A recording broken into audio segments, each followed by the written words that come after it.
Wow, I just made my first YouTube video in a few years. That's kind of crazy. And it was fun, too. Maybe I'll do this more often. Actually, no, I'm just gonna come up with a really cool idea, then give up and make a video about friggin' Krull or something. I don't know. Friggin' Krull or something. Friggin' Krull or something. Friggin' Krull or something. Friggin' Krull or something.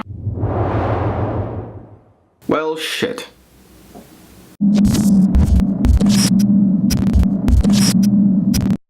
Hello, it's me. Do you know what a Saturday night movie is?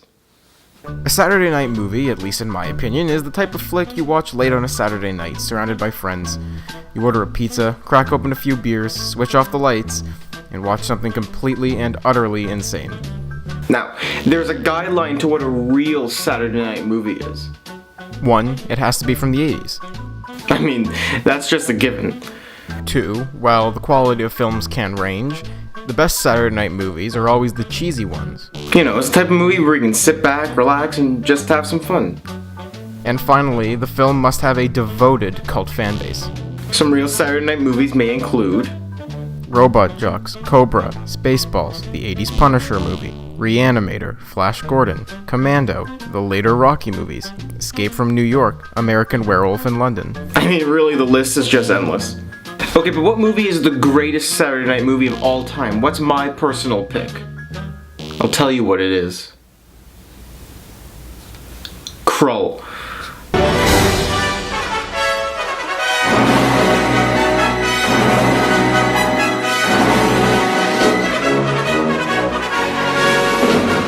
I really like Krull. It's one of those movies where you're able to switch off for 2 hours, just have some fun. Is it the best movie? No, far from it. In fact, I could technically do a whole video on the problems with Krull. Will I do that? No. Anyway, I believe wholeheartedly that Krull is the ultimate Saturday night movie. 100%, no competition, it fits the bill perfectly. When did it come out? 1983. Wow, same year as Return of the Jedi, that's bonus points. Is it cheesy? Fat and ugly.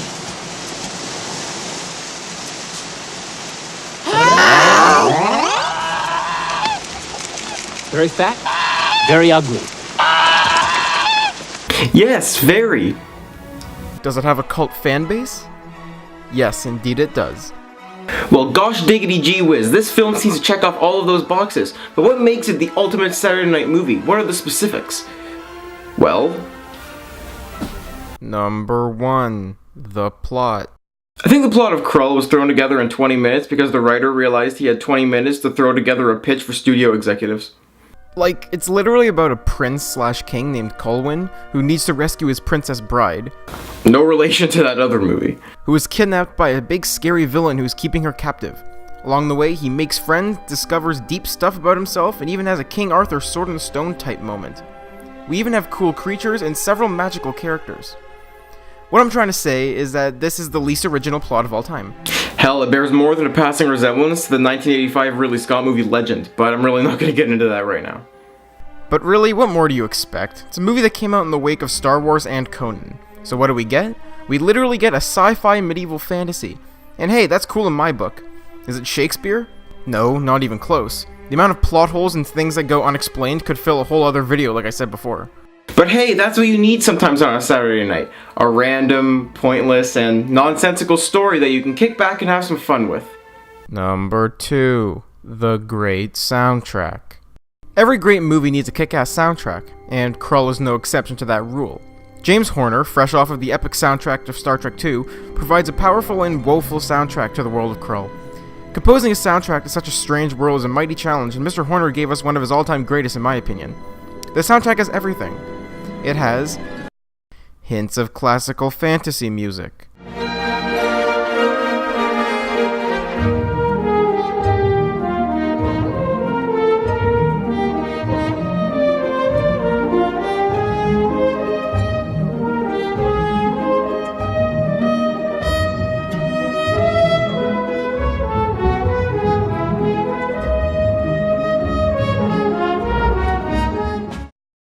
a great action theme,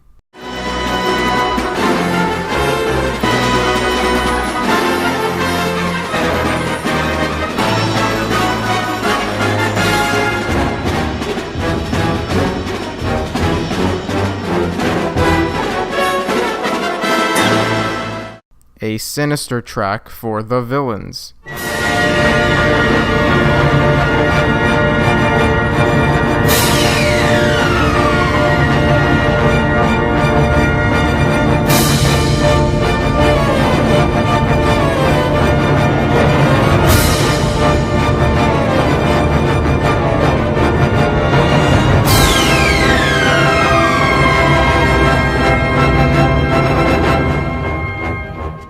A whimsical love theme.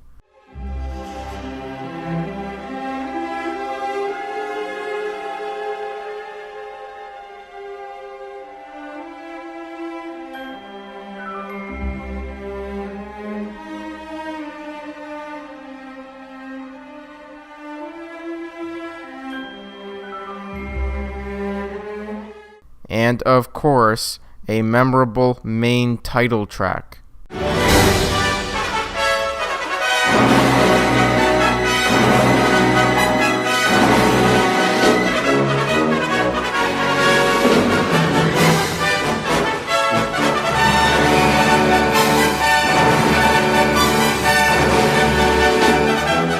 I listen to the Krull soundtrack while I'm writing. In other words, I listen to the Krull soundtrack a lot. Number 3. The cheesy effects. Now what's a cult classic from the 1980s without really bad special effects and really choppy matte lines? Nothing, that's what. Okay, so the effects in Krull are not that great. Granted, this is the early 1980s. Effects weren't what they are today, and I'm not trying to knock the movie on its blue screen work. It's just that, in my opinion at least, choppy effects in older movies are kinda charming. Now, I'm sure most critics and most moviegoers would not agree with me on that, but I find these appealing. Not from an aesthetic point of view, but from the cheesy, fun Star Wars ripoff point of view. Again, there are some decent effects in there. That awesome white spider, for instance. Awesome. Maybe I'm just biased to stop motion, but I love that stuff. The early morphing effects are also pretty good for the time. All of that is great, but some of the other effects, not great. Especially the fire. Oh god, the fire. Oh, the fire. Guys, look, I'm in Krull. But it's like I said, the effects add charm to the movie. It just lets you and your friends sit back and enjoy the visual absurdity.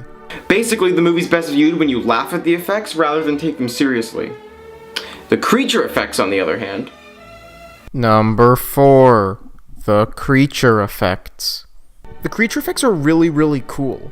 I already mentioned the spider, yeah, that's all great. But where the movie shines is basically in everything else. The main foot soldiers of the villain, known as the Beast, are these things called Slayers. So ominous and menacing, and they're all black cloaks, weapons always drawn, ready to fight. Their design reminds me a lot of the Kuros from Tokuger. Wow, that was an obscure reference. Anyway, they fit the role of the literally faceless 80s foot soldiers really well. They're this flick's stormtroopers. Also, whenever they die, their heads explode and these little worm things burrow into the ground. You see, that's awesome. The Beast, who is the main villain of the piece, is also quite cool looking. From what I've read, the Beast is a very elaborate animatronic, and he really looks good, especially when dimly lit. But the highlight, without a doubt, is the character Rel, who is a Cyclops. I don't know what it is about him. You either look at him and go, wow, that's really good for 1983. Or you just laugh. I don't laugh. Honestly, the way he blinks is always enough to impress me. Number 5. An explosive finale. The final act of the movie is basically what you would expect. The main party of characters breaks into the villain's evil lair and tries to rescue the princess while not only having to fight their own smaller battles, but our hero has to do battle with the main villain of the piece. With cheesy effects, people getting killed all over the place, and of course the villain's base exploding, the finale of Krull is every great 80s movie rolled into one single 80s movie. Exactly what you want. What is it with movies from the 1980s that end with the villain's base exploding? Whatever. Number 6. Liam Neeson. Finally, every good cult movie from the 80s has to have a future famous actor in it somewhere. And of course, Krull is no exception. Who is our lucky up-and-coming star this time around? Why, it's everyone's favorite elderly action star, Liam Neeson. Here he is as a bandit in the film. Crazy.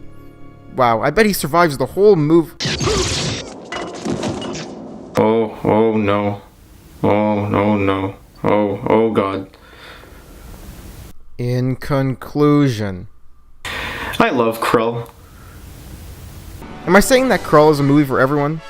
No. God, no. It isn't at all. I'm not even sure it's a good movie in general. But hey, a movie doesn't have to be good for you to like it. It's actually kind of like The Room. The Room is a god-awful movie, terrible in every single way. But it's probably going to go down as the most popular movie in the last 20 years because of its cult appeal. And that's what I think of Krull. It's not a good movie, but it's full of heart and full of fun. Everyone who was a part of it clearly gave it their all, and it's honestly a shame that it underperformed at the box office like it did. I would have loved to see more from this universe and from these characters.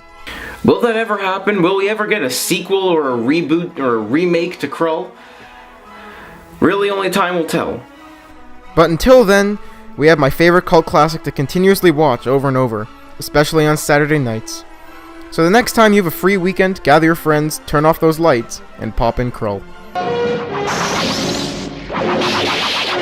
Columbia Pictures presents a world apart from anything you have seen before. Krull.